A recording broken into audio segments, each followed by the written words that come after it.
Okay, here we are. It's March 2010, and I'm with the artist known as Akmuk. He's on Reverb Nation, reverbnation.com/Akmuk, A-K-M-U-K.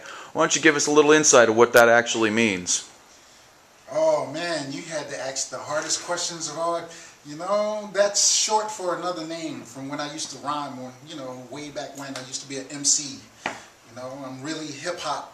That's me.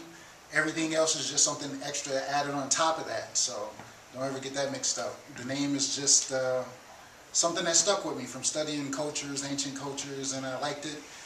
I gave my kids ancient names, and that's all. I know nobody else has that name. I think I'm original, and I wanted something original to describe me, I guess. That's definitely an original name. Tell me about some of the original music that influenced you as a musician. Oh, wow.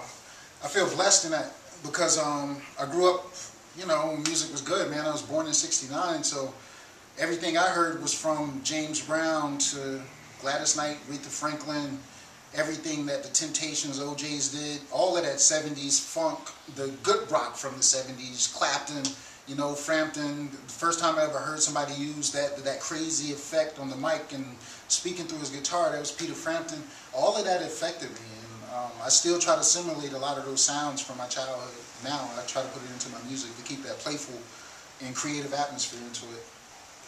Tell me what you got planned for the Akmuk in the 2010-2011 years.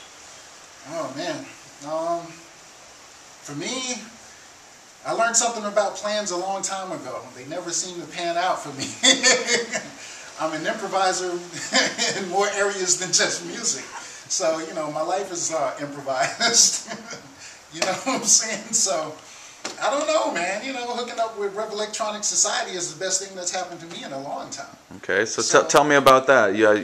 Carlos mentioned earlier you just joined the band. Tell me your feelings about that and about your influence and influencing that you've been doing on the band, and your feelings on those effects.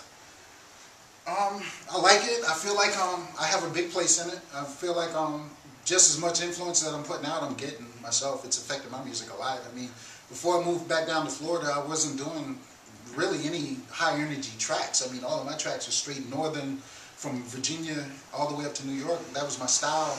It's still a part of my style. I still create those styles. But right now, and with this particular crew, it's more heavy. It's more intense.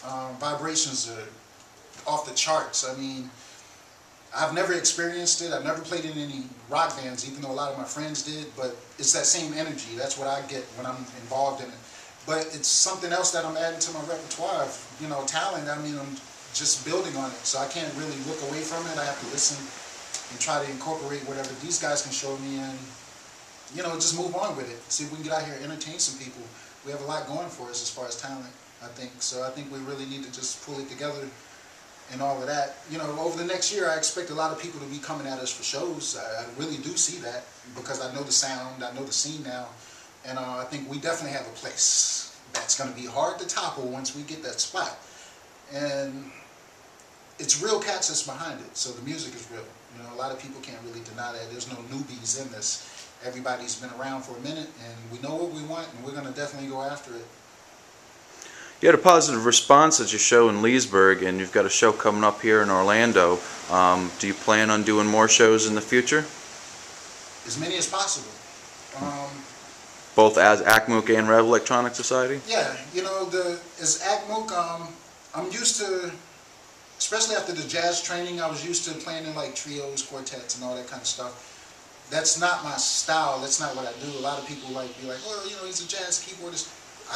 I got the harmony behind it now, but with Rev Electronic, that's probably where the bulk of my shows are going to come from, because unless I'm in like another totally different setting, I don't see myself as a solo artist. I've never been a solo artist. Even when I first started out at the age of 15, I was always a part of a crew that was way bigger than what I was doing by myself. And one thing I learned, and what's real important for a lot of musicians to know, you have to get involved in that. That shapes you in the most positive ways.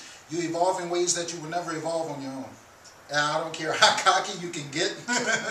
I'm not Herbie Hancock, but I can honestly say that I've gotten some great influence from rappers, DJs, guys that were in the human beatboxing, singers, you know, rock players, reggae players. So being around all of that over the years is what made Akmuk Akmuk. So if you listen to my playlist, you're gonna that's what you're gonna hear. Just, you know, over 20 years of just my experiences of traveling up and down the East Coast. That's me, man. East Coast is my home. You know what I'm saying? I like the influence that it's given me. I wouldn't have it no other way. To round it all out, what kind of advice would you give a young, up-and-coming, back-breaking musician? Oh, that can go a lot of ways. Listen. It's real important in any genre of music, no matter what you get into, listen. If you're on two turntables, listen to what you're cutting up. Listen to the records, don't just scratch them. Feel what they were doing when they created them, because that's what I did when I started out, catching the breaks. But then I got into mixing the tunes, which led me into beat making, and then, you know, being a DJ for rappers and stuff like that. If you got any friends that play instruments, you might want to get to know them. You never know when you want somebody to come in and lay down a bass line or a guitar or some keys for you. Ask them what they're doing. One thing about musicians, we always like to show people stuff, because we like to show off what we do. Don't be scared to ask the musician, you know, what he's doing, what's that you're doing. We won't show you all of our tricks, but we definitely show you something. I've learned that over the years, and somebody gave me that advice a long time ago. Always just listen, man, and I can't stress that enough. That's really, really important. There was a time in my life where I wouldn't listen, and it stifled the growth. I didn't grow too much out of that. I had to open my ears and absorb these things, because there's a higher power that put these people in front of you, so you got to listen to them. All right, thank you very much.